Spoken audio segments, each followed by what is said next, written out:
腕立て伏せ100回、上体起こし100回、スクワット100回、そしてランニング10キロ。これを毎日やる。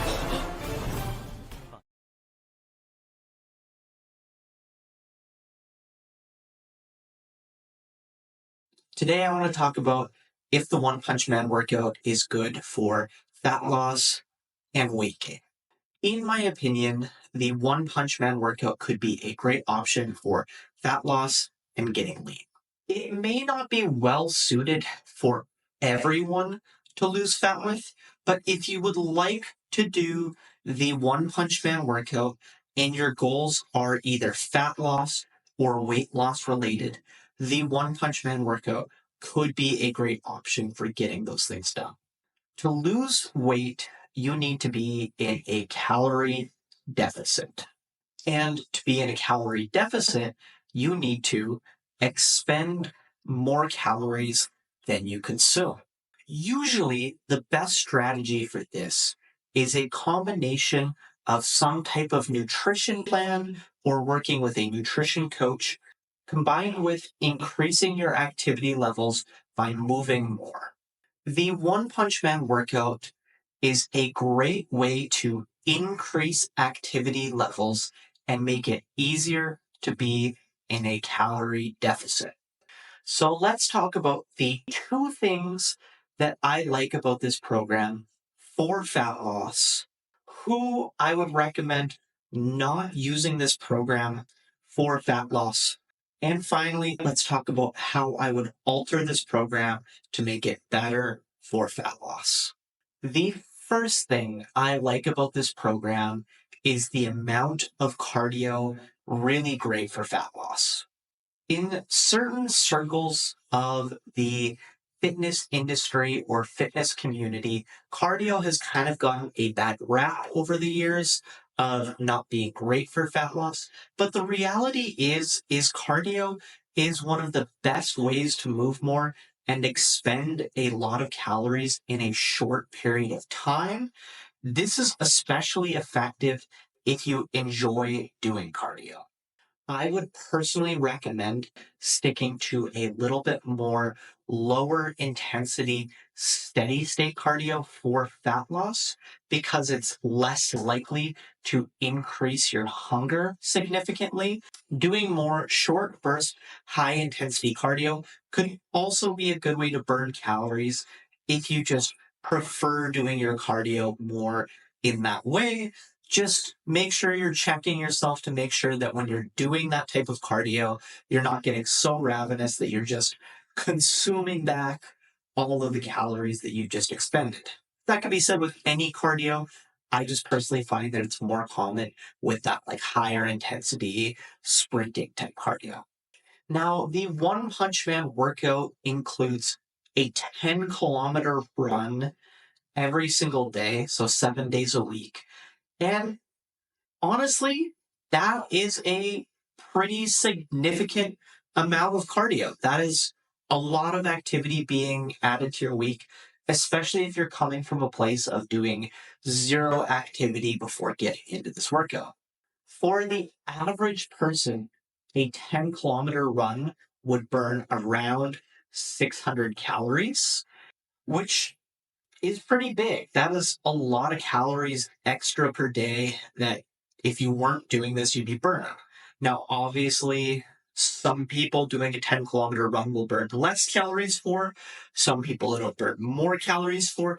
That's not perfect. However, if you think about this example, if you maintain your current body weight at 2,000 calories a day and you wanted to lose weight, if you did nothing at all to change that, you would have to eat 1,500 calories a day.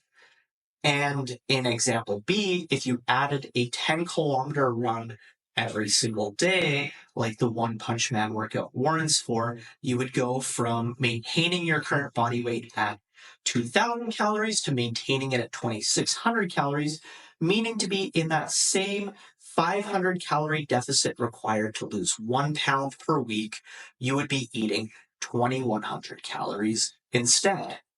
That looks a lot different.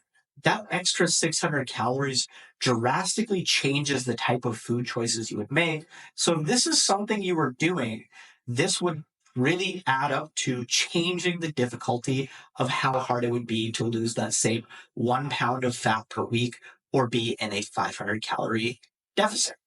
The second thing about the One Punch Man workout that I find to be really great for fat loss is that the strength training that is included would be really good for maintaining muscle mass during the time you're trying to lose weight or at a deficit.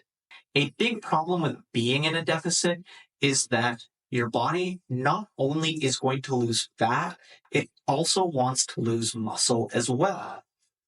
Now, typically, when we are looking to lose weight, we're usually either looking to look better or get healthier or some combination of those two things or maybe something else. But usually, the outcomes we're looking to get from losing weight involve maintaining muscle mass and losing fat. We want to look better. We want to keep more of our muscle. We want to lose more fat. We want to be healthier.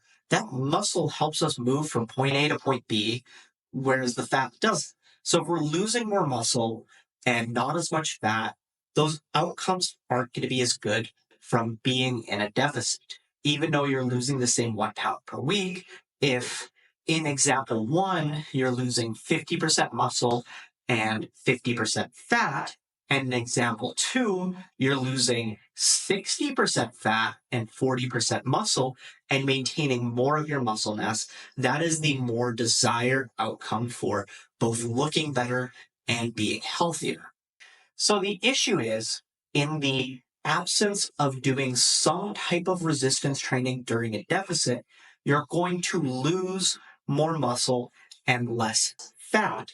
So it is very important that when you are trying to lose weight to be doing some type of resistance training.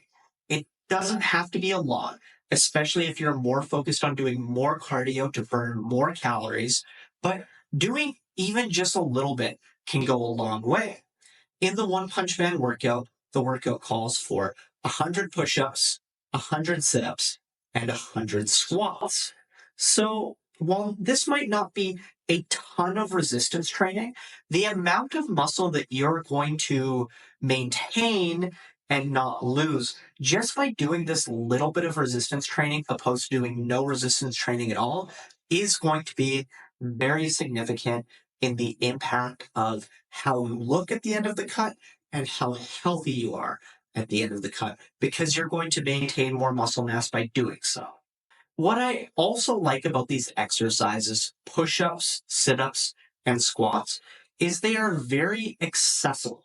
You can do them basically anywhere. You don't have to pay for a gym membership. You can do them at home. So this makes them very easy to do, because I think that's kind of a big hurdle for people when it comes to doing resistance training when they're trying to lose weight, is it can feel like, oh, now I have to go get a gym membership. I have to go to a gym. I've never been to a gym before. I would like people are going to look at me funny. I just want to lose weight first. So doing some bodyweight calisthenics training is a great way to get into resistance training if you're very new to it and you're looking to do it to maintain muscle mass during a weight loss period. I feel like calisthenics can be a great way to achieve that and get done. So very easily accessible exercises like push-ups, sit-ups, and squats can be great options. And if you can't do those exercises, there are other options you could do. You could do the push-ups on a bench or a wall of some kind. The squats you could do to a higher box so that you don't have to squat as low. The sit-ups, you could do crunches instead of sit-ups. So there's ways you can make these exercises easier if you're not able to do them. However, that brings me to my next point of who should not do the One Punch Man workout for fat loss.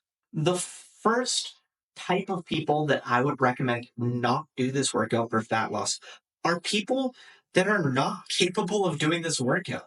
All through this video, I've kind of mentioned the benefits that you would get from doing nothing to doing this workout. But the reality is if you're doing nothing, you might not be prepared to do this workout.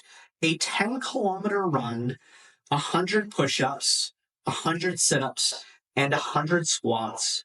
You could not be able to do one or multiple of those things, and you might realize that the One Punch Man workout is not good for you because you're not capable of doing 100 push-ups. Like, doing 100 push-ups is really hard. I mentioned that in my first One Punch Man workout review of the amount of people that can do 100 push-ups straight is a very low number. And I think even with the running, that is the focal point of the fat loss in this program, I don't think a lot of people are going to get up off the couch day one that need to lose weight and be able to just immediately go run 10 kilometers. You're probably going to have to work up to that in some regard of doing less kilometers and slowly working your way up to 10 kilometers or maybe even just to 5 kilometers. Now, on the other end of the spectrum, I also wouldn't recommend this program to somebody that's too advanced for it. If they found that these exercises were really easy to perform, it was really easy to run 10 kilometers, it was really easy to do 100 push-ups, it was really easy to do 100 sit-ups, and it was really easy to do 100 squats, there's probably better exercise programs they could be doing to have a better, more successful fat loss phase. Finally, I would not suggest this program to anyone that cannot commit to 7 days a week. Working out 7 days a week is a very large commitment, and I think that you can still make really good fat loss results working out 1 time a week, 2 times a week, 3 times a week, 4 times a week, 5 times a week, 6 times a week. Any amount of time that isn't 7 days a week, I feel like 7 days a week is a lot, just expecting somebody to be active every single day. I think that rest is important. And sometimes people are busy. They have other commitments. And I think that if the big hurdle of losing weight is, well, if I'm going to do this workout program to lose weight and I have to do it 7 days a week, but I can't commit to 7 days a week, do a program that is less days per week. I want to talk about how I would alter this program to make it a little bit better for fat loss. With that said, I have made a altered version of the One Punch Man workout that I sell on the Train Heroic Programs app. So you could buy that program, you could plug it right into the app, and you could follow that program. If that's something that interests you, I'll leave the link in the description below. Feel free to check that out. And if you want to support me and purchase that, that's great. If not, totally fine. But if you're looking to do the One Punch Man workout, but any of these things I'm saying resonates with you, and you would like a slightly better option of a workout that is One Punch Man workout inspired, but suits your needs and fills those holes a little bit better, that is what I've created. Now, while I do think that this workout program is pretty well suited for fat loss in general, one major change that I would make to make it even just a little bit better for fat loss is to add pulling exercises of some kind, whether that is a pull-up, some type of rowing movement, something that involves using the muscles of your upper back, because like I mentioned, maintaining muscle mass while you're cutting is a big thing. Right now, the muscles of the back don't really get worked at all. They maybe get a little bit of loading by controlling the way down on the push-up, but it's not going to be a lot. And by adding in that pulling exercise, the muscle mass you're going to retain and the muscle mass specifically of your back, that is a very important muscle group that is going to be maintained, is going to be more by adding in some type of pulling exercise. Additionally, whether it's for fat loss or any other goals, I do feel like this workout program could be scaled a little bit better. Not many people can jump right into doing 100 push-ups, 100 sit-ups, and 100 bodyweight squats. So creating some type of way of scaling those exercises up, I feel like would greatly improve the quality of the One Punch Man workout. Finally, I would make this workout program not 7 days a week. I feel like even just dropping the program to 6 days a week and having 1 day of rest would be a really important way to make this program better, because sometimes that little bit less is actually more, because feeling better rested and recovered is actually going to let you continue to push on harder, allow the program to be more sustainable, which is a big part of it. Like if you lose the weight, you just put it back on. That's no good either. You want this to be something that you can continue doing, or at least you want to continue doing something even after the weight is lost. So dropping this program to 6 days a week, I feel like would greatly improve the sustainability of it. Thanks for watching, guys. If you enjoyed this video, please watch my video right here on how good is the One Punch Man workout for muscle gain. Peace out, guys.